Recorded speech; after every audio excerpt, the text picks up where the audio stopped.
Be one with the Zerg. Let the creep flow through you and enter the mind of Neuro, a Zen Zerg player who, by combining his pro poker experience and a cognitive science background, has become StarCraft's foremost professor of mentality and mindset. He's even written a book. What makes Neuro unique is his approach to the game. Holistic, balanced, and mindful. These reflect both in his personality and playstyle. But how do we take advantage of the Tao of the Zerg? Well, to find out, I sat down with the sensei to learn how to just play like Neuro. I am super excited to have as my guest Neuro. Neuro, welcome to the show. What is up, sir? I want you to do me a favor. I would consider you, and if I was introduced, obviously the mindset and mentality player is, the moniker that people throw around. But let's say you're on a dating site. How would you describe yourself? Like a StarCraft 2 dating site. How would you describe yourself in that bio? I would say that I'm something like a mindful athlete who has a love for forests. I would say I'm very focused on the mind. Brain science was my background and field of study in university and whatnot. Flair for the theatrical, did musical theater and that kind of thing. And if we're on a dating site kind of thing, I wouldn't really have restrictions for other people's belief systems or that kind of thing. Mainly just people who would want more of a conversationalist approach to dating. I think conversation is one of the most rich ways that we can exchange with one another, whether you're with someone who's very attractive or just a friend. Those would be kind of the main points for me. Yeah, I feel like communication is paramount. I think it's something that falls by the wayside a lot when it comes to connection with people. But you mentioned cognitive science and your field of your study. And so what was the conversation like in your head when you made the decision to study cognitive science? Well, I accidentally stumbled into cognitive science from psychology. Cognitive science is a newer branch of brain science. Psychology has been around since the 1900s and before. I was in the psychology degree track and I was meeting with my advisor and she said, "You do realize that you graduate 2 years earlier with a cognitive science degree?" And I was like, "What? How?" I went to university early in a program in Texas and they load you up with a whole bunch of math and science courses. So I had like honors biology, physics, chemistry. I had a bunch of other math courses. Like you stop gaining value from additional calculus past like calculus 1 in psychology, but in cognitive science, they really count all your math credits. So she was just telling me that I'm way further ahead in this degree plan already. So I just took the Intro Cognitive Science 101, and it was one of my favorite classes I've ever had because it specifically talked about a lot of mindfulness regarding like skepticism as a trained skill of receiving information, but then waiting before you pass judgment and just trying to investigate what's really going on here and to not necessarily trust your first instinct because it's not always correct. And then another main department that was very eye-opening for me is judgments and decision-making and cognitive bias. So the different mental shortcuts that human beings take that served us well in a state of nature. If you're in a hunter-gatherer kind of situation, those are shortcuts that are going to save us time and energy. One of them that I mention a lot is credulity, where you tend to trust what people tell you just at face value more often than you distrust it. Because if, say, you're in a tribe and someone says, dear God, there are 8 bears that are going to run over there and eat us. The people who said, well, wait, let's consider this claim, they got eaten by bears. So we've sort of been selected to just listen to each other and just go with it. At what point do you lead into really using those sciences into other endeavors? Poker, for example, you were a poker player when you were playing. Did you play professionally poker? For 2 to 3 years. Not like I'm the glitz and glam of I have like $1 bajillion and running around and stuff, but no. It was the grinder approach of going at the very smallest stakes of poker where I'm playing for pennies across 6 tables. $20 to $100 in an account, you can do that. And then you just gradually increase the value over time. And then you manage your bankroll and whatever you have on that account, that tells you what tables you can sit at. So you don't want to sit at too big of a table because then you don't insulate yourself from what's called variance. Variance is just the natural ebb and flow of probability of good luck and bad luck, and how even the best players, they're going to have big downswings due to variance. So you want to make sure that your money that you're sitting with is large enough that the variance can ebb and flow and you won't hit zero. So what parallels can you draw between StarCraft 2 and poker? Incomplete information is the really big one that chess doesn't have in common with StarCraft. You can't see what your opponent's hand is, just like you can't see your opponent's face at the start of a StarCraft match. Right. And the way that you scout, you can scout in poker. You scout by betting.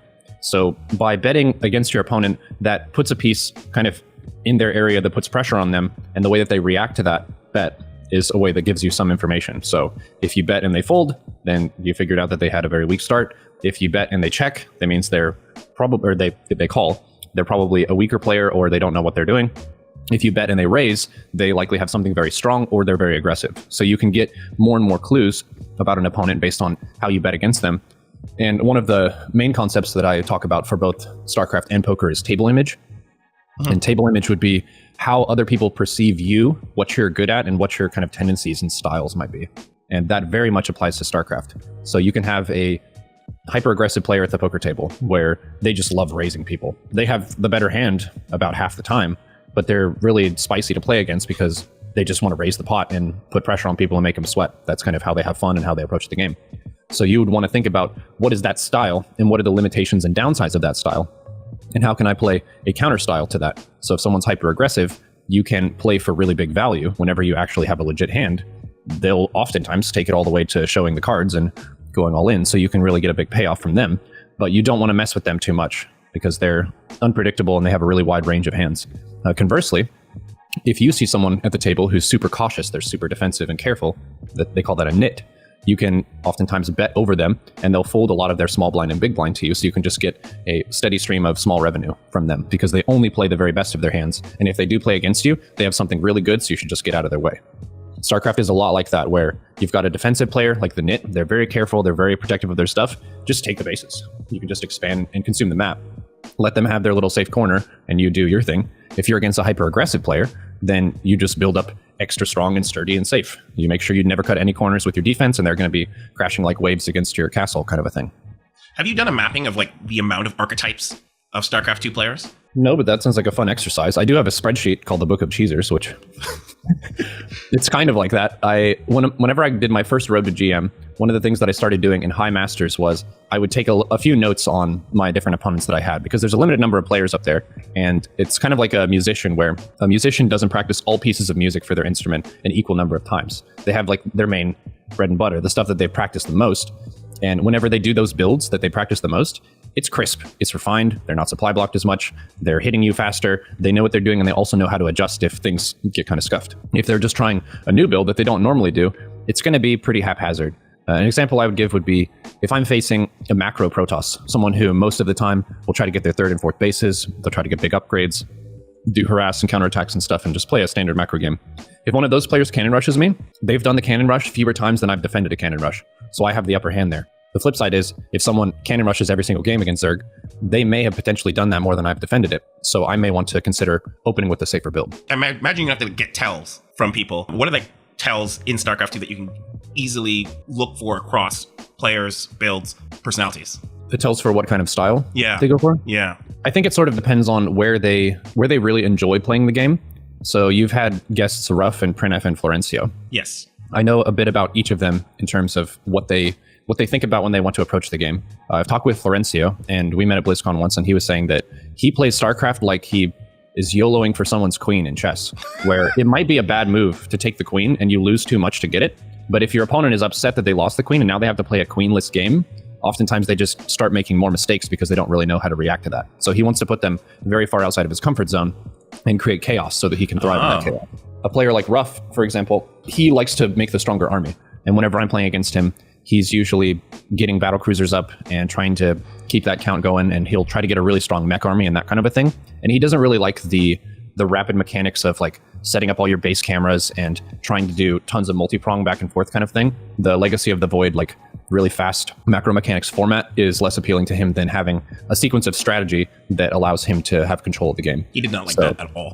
He was not a fan of the Legacy of the Void changes at all. Yeah, I would say in that aspect, I'm pretty much Ruff's opposite, because I kind of like to play fast, mechanical, and I wouldn't say dumb, but I don't really care too much about like bamboozling my opponent. I like to play in a way where, and this is partly due to streaming, even if they knew what I was going for, they couldn't stop me. That makes me feel like I'm really strong if I'm able to create that kind of a game. Would you then describe yourself as a person that likes to cornered all the options, that you've played the optimum game? I would say to revisit the poker terms, I like to play solid. And that's a style that is unexploitable. So you see what the style is, and there isn't like I can counter it with this. You will simply have to proceed with a well-rounded, also solid approach to the matchup. Would that be then, for a sense, that you see it as you have removed as many weaknesses from your play and your opponent has nothing to exploit? And so you are less likely, you're not necessarily going to look for exploitations in your opponent, but your opponent needs to match your tempo because you have no weaknesses, if I'm trying to wrap my head around. That's my main style. The way that I would also mix it up is using another poker term, balancing my range. So if I hatch gas pool against someone, sometimes they'll start to skip their worker scout against me because they'll be like, Neuro, he's adorable. He would never cheese anybody. Right. That's when I'll 14-14, and I'll get some lings out across the map early, kill a couple workers, set the opponent off balance, and sometimes get pretty far ahead doing that. So I do have some tricks up my sleeve because I know what my table image is. I know my table image is the guy who's never going to cheese you and he's always going to give you a nice macro game. So if I do a best of 3, or if someone's been cutting a bunch of corners against me, I will change my build. Right. So keep them off balance in the sense that they're reading you, and you know that they're reading you, and you are making sure that you are able to switch up the variances and your variables based on how, they're falling set in their ways, essentially, and taking advantage of that. I like that. Could you tell me about a time you had, and I want to bring up poker again, a time where you had an aha moment in terms of playing poker, like an epiphany of how cognitive science and thinking and reading people all come together? I did have a major moment that was it was more like getting hit by a truck, but it was good. So when I first got started with poker, I had the I'm hot shit problem, where I thought I was hot shit, and then I was like super smart and I could just crush and win anything, and poker was a game, and I was like gladiator in WoW arenas, so I thought I was hot shit. And I loaded up the account, and I was 4-tabling downtown Vancouver. I was in a coffee shop just with my laptop. I'm playing these tables, and I'm just losing, and I'm losing, and I'm losing. And this is maybe $20 worth of stuff, so I'm not breaking the bank, but this is 4 tables, and I'm sitting here for hours, and I'm losing and losing and losing and losing. And I'm thinking, I can't be this unlucky across 4 tables. Like, what is going on here? Am I bad at this game? And I just felt crushed, soul crushed at the end of the day. It wasn't even late, maybe 4 p.m. I just collapsed in the hostel bed where I was staying and just sleep super early because I was so sad. And I resolved to wake up in the morning and just read some of the poker forums and see what people were talking about. Fired up my laptop in the morning, went to 2+2 forums, and I didn't even know what the words meant. And that was a really enlightening experience for me because it showed me that you can achieve top 0.1% skill in something like Gladiator, or you can be the top of your class for your grades. You pursue another domain of skill, some other game or field of study, you are a tiny noob who is shit. And I didn't know nothing about the game. I didn't know what they're talking about with initiative, position, value advantage. Like talking about the hero and the villain is how they describe yourself and the opponent. I was completely and totally ignorant. So it was kind of like I got hit with the bus of my own ignorance, and I realized it to its full capacity. So when I went to StarCraft, I already knew that I was bad. So it wasn't as crushing for me. I had more of a serious, like, I'm going to get my pencil and paper. That was my mindset going to StarCraft. I'm laddering, I lose a match, that's going in my journal. Because I just figured out some build that attacked me, and that felt really strong. So if I can figure out how to beat this build, that's another maybe 3 games per week that I'm just going to win because I understand how to beat this build. So I approached it much more like a student rather than like an entitled person, which is what a lot of gaming culture is plagued with.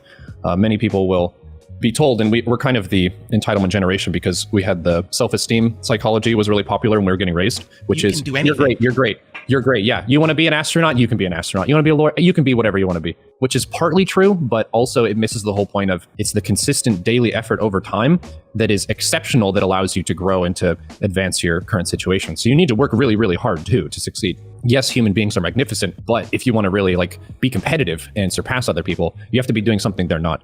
So I think we got partially misled with that, but every generation has its memes. Yeah, so that's kind of ours.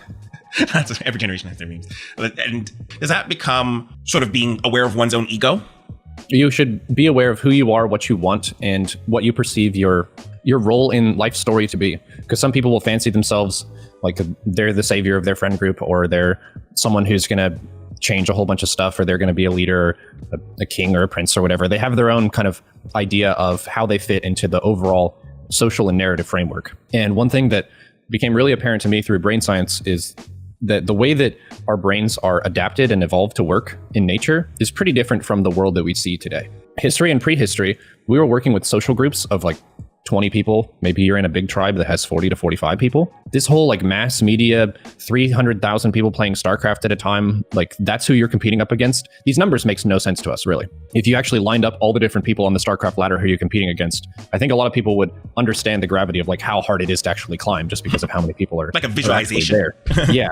A lot of these things aren't intuitive to us. So it's really important to kind of take a step back and think, what is my actual situation here? And what are my edges? What are the key things that I'm doing different that are allowing me to advance when there are a lot of other gifted and talented people, especially in the StarCraft scene?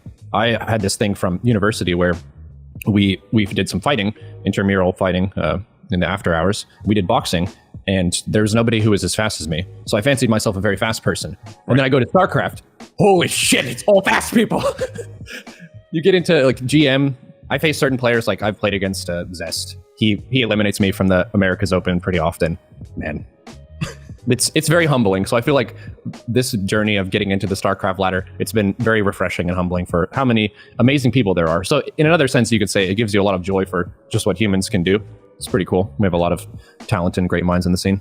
If someone is humbled like that, is there a possibility to lose motivation, to be a little bit almost nihilistic in the way that it's like none of this has a point, to play? Did you ever have a kind of an idea? Like you obviously you overcame that and you've thrived and you've been able to see the value. Is there a thought process for someone to be able to overcome that? And when you come up, there's a lot of times when you build that ego of yourself and it's shattered, there's almost like a bottoming out moment for a person. How does one cross that chasm and get back into the space where they want to, compete on the ladder again, be in the tournaments again, or, show what I'm not awesome. Here's how I move forward. Yeah, that definitely applies to me in the sense that I went through school first. A lot of people who are StarCraft pros, they went from high school to pro StarCraft, and then they think about going through university. So right. I didn't play StarCraft 1 and I did university, and then I started playing Heart of the Swarm beta. Like that's when I really got into it. So I felt extremely far behind pretty much the whole time. And my mission hasn't been to be a competing tournament player. My mission has been to bring a conversation about mindset and tilt management to esports and Twitch. So being GM was a way for me to demonstrate the principles that having a strong mindset is an advantage over Masters players to get you into GM. So that was kind of like, it was the fulcrum of what I'm really trying to build up here. But I didn't really have the sight set on being the top player. I will say that there are aspects that I wrestle with, like sometimes I get knocked out of GM. My MMR just dips too low and it resets every day. So maybe I have some bad days and I'm out of GM. That feels pretty bad. And as a content creator and as a player, there's a lot of, I don't know if I would say pressure. There is pressure on maintaining a certain level. People perceive you to be a certain level of skill. And sometimes that's either lower or higher than you actually are. But it sort of feels like you have to maintain that level to maintain their respect and that kind of thing. This is all kind of internal thoughts regarding it. And that's based on a lot of the comments. You'll get YouTube comments about why you're not better than you are. Have you thought about competing in tournaments? This kind of thing. I do play in the Monday America's Open, and I have my Samurai streams on Tuesdays where I do a lot of try-hard stuff. But in my content flow right now, I have Dungeons & Dragons. I have World Discussion and Foreign Policy on Sundays with Agent Smith. I have Philosophy Time. I main tank for a classic raiding guild, and I'm the guild leader for that. So I have a lot of other things that are also running in tandem. And that sets me behind in time for other people who are like really competing to push rating. So I would say I have a pretty sober mindset with all of it. And the thing that really drives me is, God damn, StarCraft's so satisfying. Like when you have a really good game and you fight someone who's at your level or even slightly above your level and you beat them, like beating a player 200 to 300 MMR above me in a macro game, no other video game comes close to that. There's a wide gap between how much it feels like you did this. Like you can crush a Dota 2 game. Maybe you crush mid and then you get really fed and you go clear the other lanes and your team ends up winning. But they did play a hand in your success. StarCraft ladder match, that's all you. And it feels really complete and fulfilling just for the way of the warrior, which is another aspect of kind of philosophy and thought that I've drawn a lot from with Bruce Lee and the Miyamoto Musashi that I read on stream sometimes. Just talking about using competition and using fighting as a way to improve upon yourself. So self-improvement is really the goal here for me and trying to improve the conversation in the scene. First of all, I'm trying to think, where do I even want to pick that apart in the sense that Miyamoto Musashi, Bruce Lee, Way of the Warrior, is that something that is replicable for all players? Is it accessible for all players to be able to take into their game and play and embody? Or is there just a certain level of mindset that gifted people may be able to obtain? No, the Way of the Warrior applies to everyone. I would say it's about knowing your true self, like who you actually are in that moment as a competitor. It means putting your abilities on the line, just trying your best, throwing yourself into battle against an opponent, and then letting the outcome be what it is and bowing to your opponent in respect at the end every time, even if they cheesed you, and then trying to learn something from that and keep your chin up and your chest out and your shoulders back. Just having that forward momentum for yourself. You can be Silver League and you're practicing the Way of the Warrior if you approach it that way. It's not about results. It's not about like, once you're this certain level of skill. If I can rant about something really dumb, it's the that's not good enough crowd. There are some people who they'll always put the goalpost a little bit further than you are. There was someone who was going off in the chat about not even being GSO Codes round of 8. They were saying that if you're GSO Codes round of 16, they're not really that good. But round of 8, then you're decent. And it's like, geez Louise, that is the most absurd. Like, skill barrier that you're setting for what's impressive to you. Heck, if you're a platinum player and you take out a diamond player, that's awesome. And don't let anyone tell you that's not awesome. Those people are pooper scoopers, and they just want to be grumpy about stuff, I guess. But you should be able to celebrate your victories along the way. I used to be a bronze player back in Wings of Liberty. I didn't have any RTS experience. There were cannons in my base too, and I was scared and I didn't know what to do. And I was pretty upset because I'd never been in the lowest league in a game before. But you try to play another match, and then a friend sees you upset and he says, "Hey, do this 4-gate thing." And I was like, "What?" And then I jump up 3 leagues. When you're that noob in your scrub, how do you know what you don't know? Some of it is trial and error, just being in the space and trying to get a sense of the mechanics. And then you've got your friends you can spar with. So the thing that I would recommend is if you can get people who are about 1 league above you, say you're Diamond 2, you can spar with Diamond 1 people, or even maybe 2 leagues above you. Just getting a sense for the matchup. You'll be a little bit weaker. You won't win the majority of the games, but I feel like you end up learning a lot because you can almost do everything that you want. And that's just enough to kind of spur you onward to try to get those timings a little bit faster, a little bit cleaner, and your opponent can start to hit at some of your openings. And I think it was Bruce Lee that he was saying that your opponent is a teacher who points to weakness in your play. So you could treat it that way, where I'm looking for people who I can learn from. I'm not doing this to inflate my own ego. I'm doing this so that I can learn the matchups. You do customs against them. And then just talking about builds and strats. That was something that was more common when Wings was at its peak and pretty much all the esport people were playing StarCraft. But yeah, just asking people, what are you doing in this matchup? Sometimes I'll fall behind my peers. Say I'm a mid-GM Zerg. There are other mid-GM Zergs. Some of them will have a drastically higher win rate than me in a certain matchup. And sometimes I'm just approaching it from a way that's dated and not really as effective with what opponents are doing. So theory crafting and talking strats with some other Zergs. Do you have a ritual for practicing before entering to a high pressure scenario? Hell yeah. What is this ritual? Can you share me your ritual? Well, I try to do it before my samurai streams. So the ritual starts the day before, and that begins with a good night's rest. That's probably the best thing you can do for yourself. I feel like my critical thinking, my speed, and everything is just way up. My accuracy is way up if I sleep. So I try to go to bed at a reasonable time. With my telephone, not in the room. Sleep hygiene is pretty key. You fall asleep faster if your phone isn't there distracting you with all the dank memes. And you also get out of bed faster because you're not checking your email in bed and all that kind of stuff. So that would be another key step in the ritual. And ideally, I get some exercise either the night before or the morning of. I'll go for a 5K run. Nothing that's going to destroy me and make me exhausted, but enough that I get my heart pumping for a little bit. And then I'll have my breakfast and coffee and water. And then I'll sometimes do some shadow boxing. One of my nice pump me up bands is Death Grips, actually. So sometimes I'll just put that on, get a little bit hyped up, jazzed up. There's also the All Might theme. That's kind of a power up for me from My Hero Academia. Yeah. All Might. That's the name of my commentary account in StarCraft as well. So he's one of my favorite characters. He's kind of like Superman with actual depth and vulnerability. Do you ever like scream plus old chop before something? Yeah.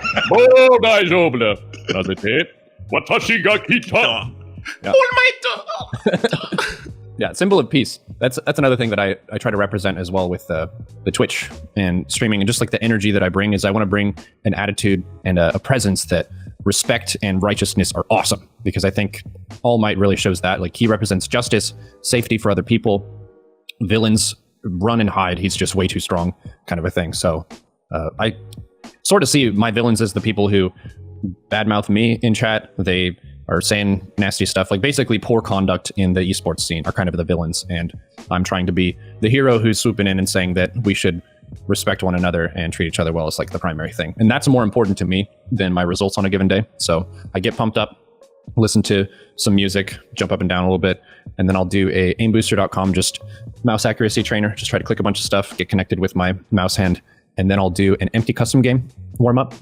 Sometimes I'll put a very easy AI in there, and I'll just try to get 200 supply before I have an opponent harassing me. And the way that I've described that practice is StarCraft is kind of like two people, like dueling pianists. They're both trying to play their piano piece, but there's a rule that you're also allowed to slap the shit out of the other person. So you're trying to play your piano piece and slap the shit out of them.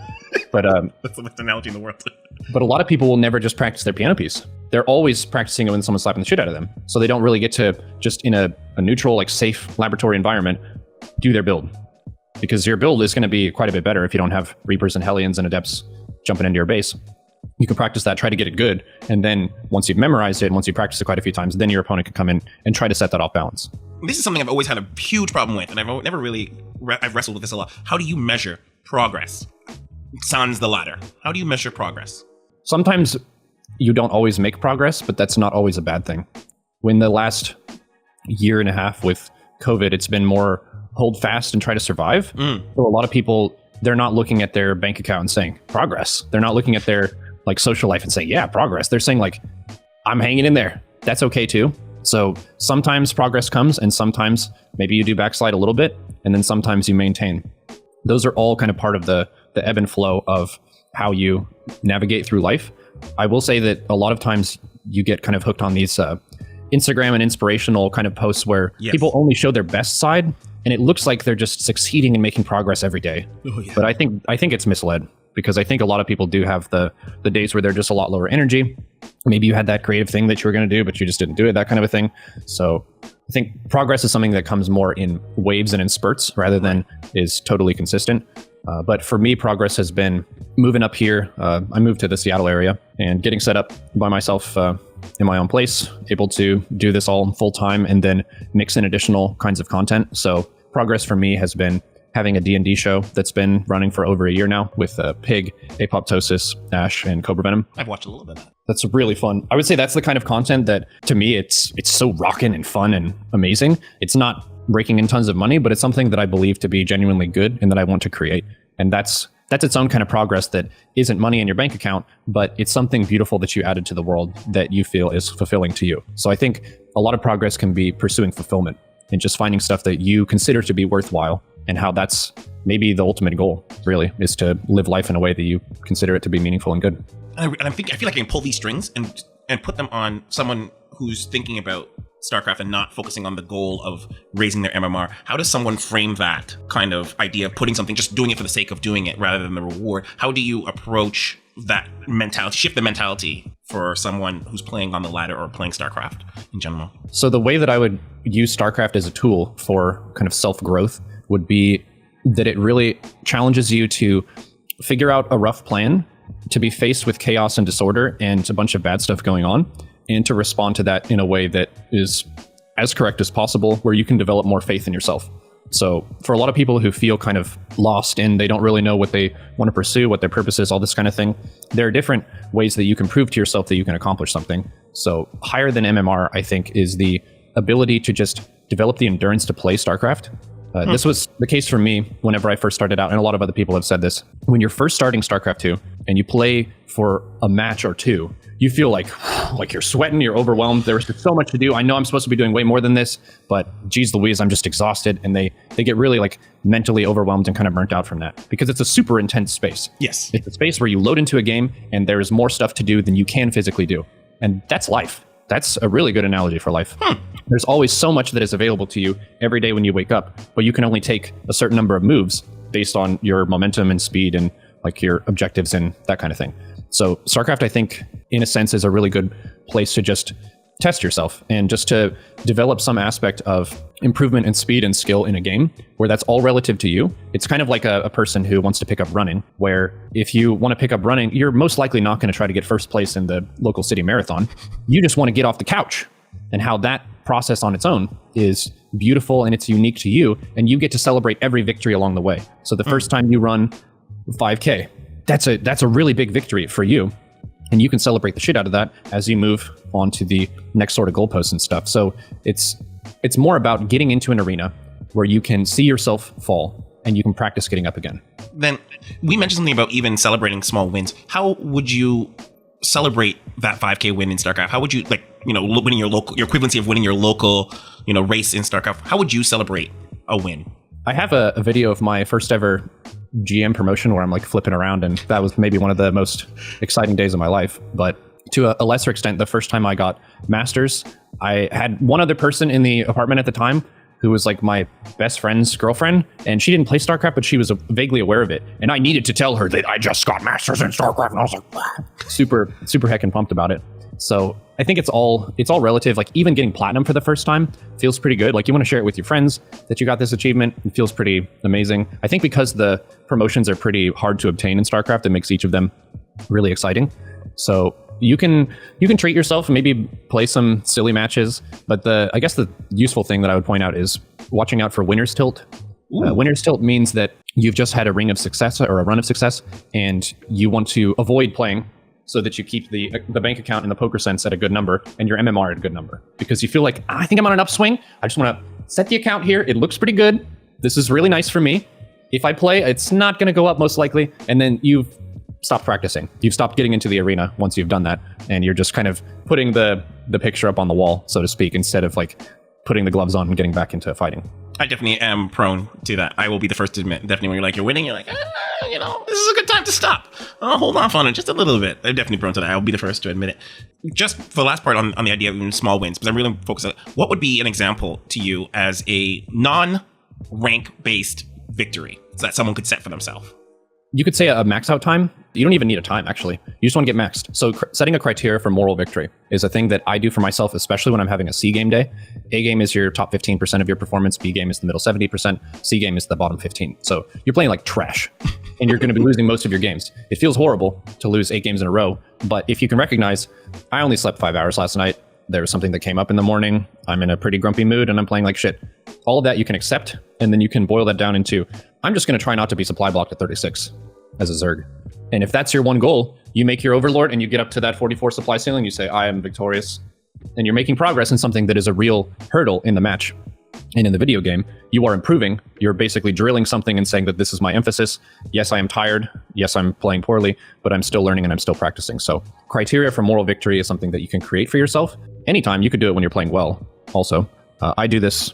Lately, I've been focusing on minimap awareness. So I'll just do my Tuesday tryhard stream and I'll say, I'm going to try to have fun, and I'm going to try to stare at the minimap as much as I can, because I know that relative to top Zergs like Sarah, Lambo, Raynor, I'm not looking at the minimap as much as they are. So if I'm just doing that, then I'm moving toward progress and improvement, even if I don't necessarily win.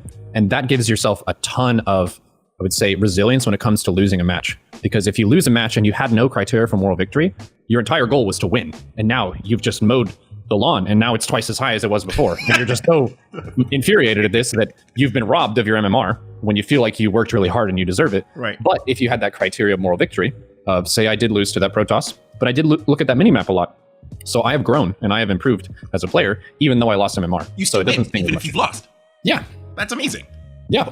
Do you write any of this stuff down? Like as you're doing, do you write down maybe start of your day, find positive? Like, do you track these things? No. I'm kind of like Tarzan. I'm not really a planner or a person who does spreadsheets. I would say Printf is, he's pretty far from me in terms of approaching the game. He thinks about it more like Legos, where he's like building the most pointy ouch Lego to put outside of his opponent's base, and they step on it and they die. And then sometimes they step around it, and he takes note of that, and then he sets up more Legos like in those spots. And all of that is sort of premeditated. My strats are usually opening up very solid and standard. I'll oftentimes use, say, Lambo's YouTube is amazing for me to learn from. I'll try to figure out what is a good gas timing, what is a good tech progression, and then I will play a whole bunch of games and then create some broader strategy emphasis for me. So I'm working on my minimap awareness, or I'm trying to hit my Overseer Scout, that kind of thing. So you keep a lot of that more internally than the Printf style of print, like of spreadsheets and data tables and whatnot. On my Patreon, I do a Samurai report every Tuesday where I talk about, this was my morning routine, this is how I felt leading into my matches, this is how my mindset was, this is the set of stuff that kind of tilted me throughout the session, this is how I detilted and how I kind of processed it. So I'll give kind of that almost a journal report of where I am, and then I post those all for free as public posts to the Patreon. So it's kind of like a window into my own like personal practice. That's probably the closest thing to what you're asking. Yeah. Like I'm guessing, obviously StarCraft related, you may not write down that stuff, but in terms of mentality, psychology, values, goals, do you keep that written somewhere, or is that also just internalized? I have a book that I wrote about it a while back. I should probably do an audiobook of that. That would be pretty cool. But it's called The Path of Mastery, and it breaks down a lot of different aspects of improvement. We've talked about some of them in this conversation now, like winner's tilt and so on. Is there a time that you really felt that your path that you've chosen was validated? Yeah, actually. It was the last community summit that I think we went to, and it was the last one that they would have held. And we all got brought in this like theater projector room thing, and they were talking about some of the future of the game and that sort of thing. I remember that. And there was a slide pulled up that said "Be excellent to each other," and it had my picture on it, and I was like, "Damn!" Like that I got to be the symbol of being excellent to other people.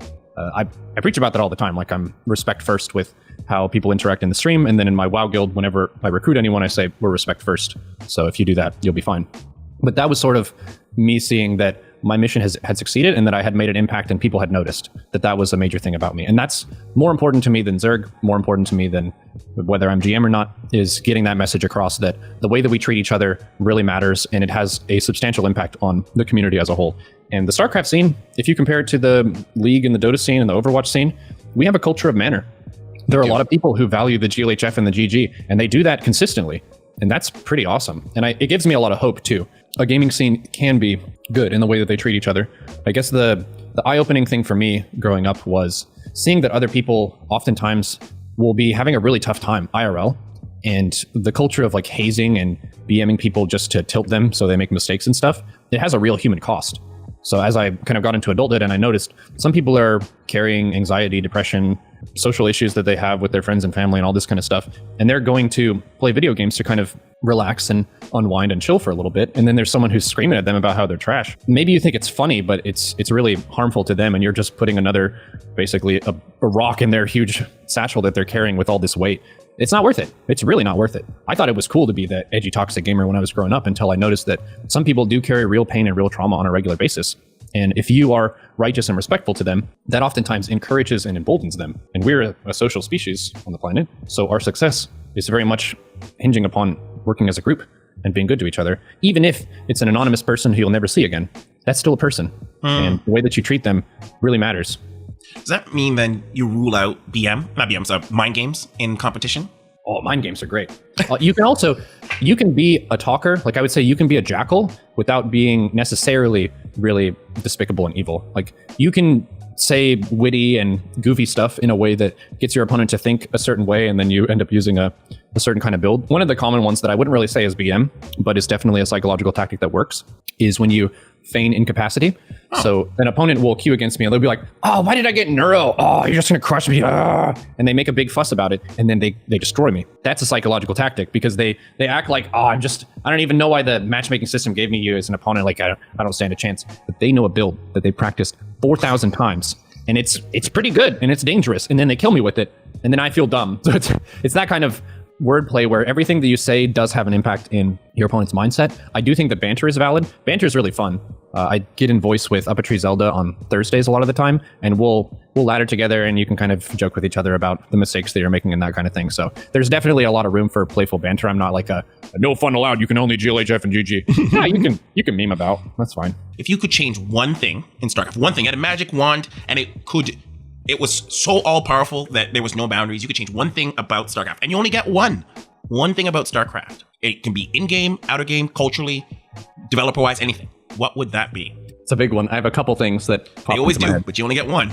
I would say the watch tab in the StarCraft client. Ooh. Because that would make it more community self-sustaining. That would basically give the community people a bridge to consistently add new stuff to the game. Like you can put the latest tournaments in there, which benefits them. You could put the latest like loco guide in there because that benefits the content creators. And it's also one of the ways that you can kind of bridge the gap of learning a really difficult game. You can't really explain all of StarCraft 2 and macro strats and micro and all this in just a tutorial.